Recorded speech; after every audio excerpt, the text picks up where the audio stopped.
Good morning, students. Once again, we are here with the Political Science Chapter 4 Gender, Religion, and Caste of Class 10. We already talked about the gender and its effect on politics. We talked about the religion also and its effect on politics. And we also saw that how the discrimination among these resulted in the civil war at the different areas, and how the politicians take advantage of it, and how they make that the factors at different levels, and they encourage these factors for making their or increasing the voting levels. So today we will talk about the caste. Shall we start? Casteism in India different from other society. In India, casteism is different from other societies, as in India, hereditary occupational divisions was sanctioned by the rituals. Yes, the rituals and our beliefs, it affects the casteism in India. And the society, the structure of the society also, it is being affected, the hereditary. Hereditary means they are born, where they are born means whatever they are getting from their forefathers. Members of the same occupation married with their caste group and did not eat with them members from the other caste group. Means it is our belief in some areas of India that the caste system has been seen.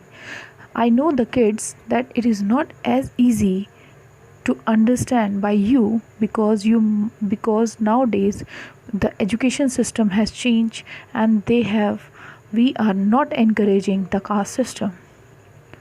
So but still in some parts of the India they believe in caste groups, and they believe they are not even used to eat with them or allow them to do any sort of work along with the higher group peoples. For example, the Brahman, Kshatriya, Vaishya, and Shudra, you might have heard that the peoples are divided under the different caste, and they used to marry even in the same caste. But nowadays, trend is being changing day by day, because we should not judge the person by its birth, in which caste they have born. Rather, we have to respect them for the equality. Means we should not discriminate. So here the meaning of casteism: organization of people into social groups for the purpose of marriage, work, diet is known as the caste system. Means whatever they are believing, whatever the social groups and their group, that particular group is working on, whatever they are beliefs they are having, they belong to the same caste. And the more over where they are born, under which caste they are born, so they think that by birth they belong to that particular caste. Here is a pyramid in which you can see the caste system here and how it is being affected. That the Brahmins, they are actually the priests, Kshatriyas the warriors, the Vaishyas the herders, farmers, merchants, craft peoples, and Shudras the farm workers, servants, laborers, etc. So they are being discriminated by the society. That is, the Shudras are being termed as a low caste peoples. So they are being termed as the untouchables, and they are not being accepted by the higher group peoples on the basis of their caste.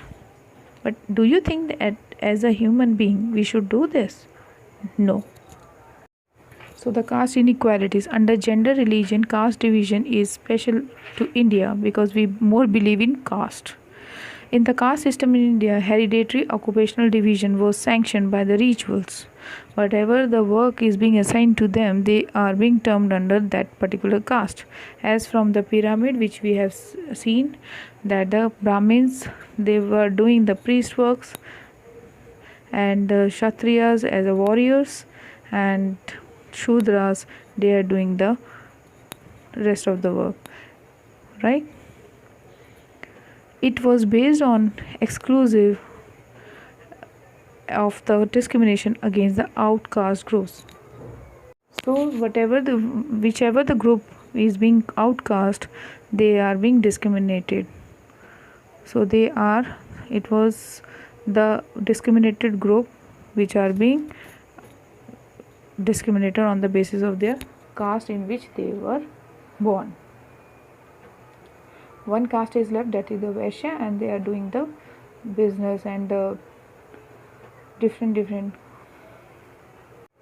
merchant and the different crafts work is being done by the Vaishyas. So here we have seen that how the caste affects the inequalities among the people of the different groups. Caste inequality still continued in India. Most of the people marry within their own caste and tribe. They have a fear, they don't allow to marry out of their caste or any of the tribe. Despite provision in the constitution, untouchability has not ended completely. Means in constitution we are having the clause in which we can't discriminate any person on the basis of their caste, but still we find in some areas of India that the untouchability is still seen. There has been rich and educated people from lower caste also nowadays, but their percentage is much less as compared to the upper caste. It does not mean that they are not getting the opportunity. Our constitution is giving them the equal opportunity, so that come up with the negative point which they are, where they are being discriminated, so they are coming up with the good results. But still it is seen that the most of the area still the untouchability is being practiced, which is not good for the growth of the country. Large mass of low caste people still do not have access to education and have remained illiterate and uneducated. Here we can see that there still in some areas the peoples are not having that much access to the education system, and they are illiterate and uneducated. Even the reservations are given under the constitution, means the 25% reserved seats are for the low caste or the minority groups, but still it is seen that they are not coming up with this caste system, the inequalities which they are facing, which is not, again it is not good, because we have to do the development, and for that this is to be stopped. Caste alone cannot determine the election result. No state legislature in the country has a majority of any caste. Yes, in any of the state we can't say that the majority number of people are living who are belonging to the particular caste. Every caste group has its own presence in the parliament. Means every caste group is being present, or they are having the presence in the parliament. It is not necessary that the people of the same caste vote for the same political party. It might be said that the caste system affects the politics, but it is not everywhere that the politically they are giving the vote to the person who belongs to their caste. It might happen that there are more than one candidate from one caste and no candidate from other caste. It sometimes happens, it is seen that the more than one candidate from one caste and no candidate from the other caste. That is means we have no other option. A group of people who are standing for an election, they are from the same caste, so the people don't have any choice. So do you think that this caste system is good for growth of country? No, the caste system is not good. The caste system is disappearing in India. How? It is the work of the social reformers like Jyotiba Phule, Mahatma Gandhi, B.R. Ambedkar, etc. advocated and worked to establish a society in which caste inequalities are absent. I mean, these are the social reformers, as the social reformers are those who are reforming the thoughts of the people amongst the society, which are being acceptable by the different negative thoughts. What these social reformers did, They fight for the caste inequalities which are there in the society, and they worked for it, and somehow they come up with these inequalities and they stopped. They tried, like Sati Pratha and all.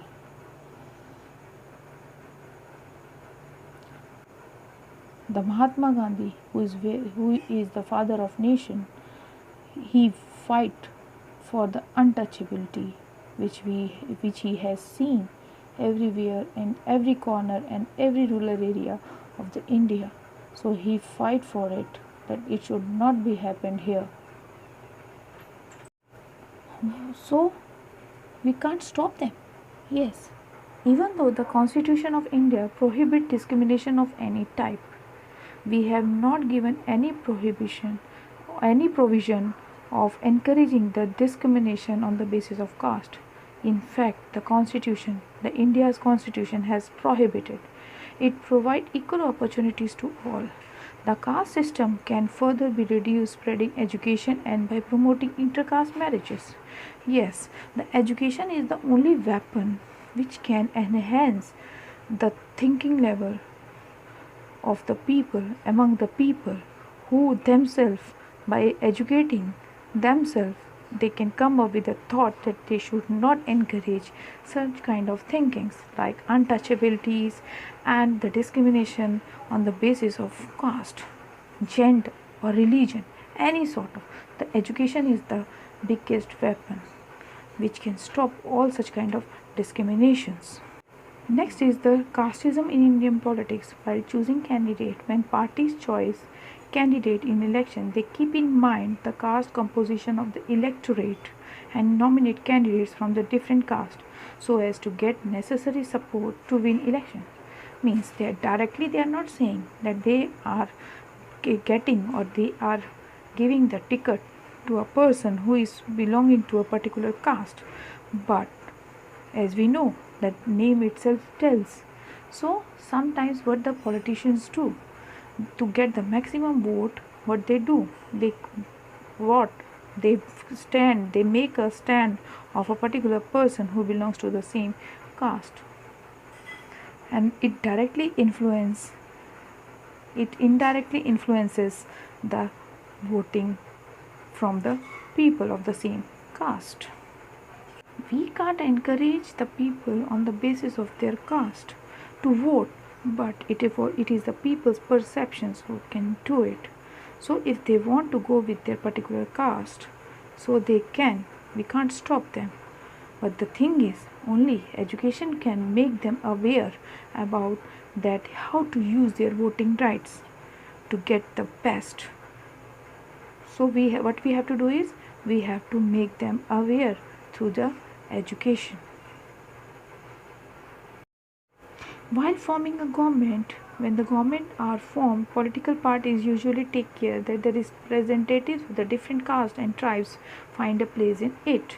Yes, the politicians try that they should get the candidate from a particular caste who are majority in number from a particular area or any of the tribal areas. While campaigning, political parties and candidates in election make appeal to people to give their votes on the basis of caste. So here the question arises is, on one side we are saying that we should not encourage the casteism, and on other side we are talking about that the political parties and the politicians, sometimes what they do is they used to take the candidate or the representative or nominate the candidate or a representative belonging to a particular caste who are there in majority in number. Yes, but how can we stop it? We can stop it by making the voters aware about it. We have to make them aware. They should know the power of the vote which they are giving to a person. So the politicians, they brought the candidate for the election. While campaigning, they used to take the benefit among the whatever their speeches giving in the different areas during the campaigning about the benefits of a particular caste, of a particular group who are benefited by any sort of work which actually belongs to those people. Means they will talk about the benefit of those particular group which are living in that area of a particular caste. We can only stop them by making them aware and educated. Here we talked about the voting right. So before closing the chapter, I would like to discuss about the universal adult franchise, that the principle of one person on vote compelled political leaders to raise the caste-based issues during elections. The universal adult franchise is a franchise in which the people who are above the 18 years of age, they can vote, and the principle of one person on vote compelled political leaders to raise the caste-based issues during elections. Only these votes, because of these votes which the politician or the leaders need, they are actually talking about the benefit of those people who are living in a majority number in a particular area, which is not at all good for the growth of a country. That is, universal adult franchise is giving the right to vote, and we should know the importance of the vote which is to be given to a person who is actually working for the development of a country or an area. So we should not work, or we should not vote on the issues which are being raised by the politicians for their own benefits. So only the awareness of a voter, again I will say that only the awareness of the voters and the education can bring this change, and this is only required for the growth of a country. By this we have finished the chapter. I hope you understood the chapter. So I here stop. Thank you and have a nice day.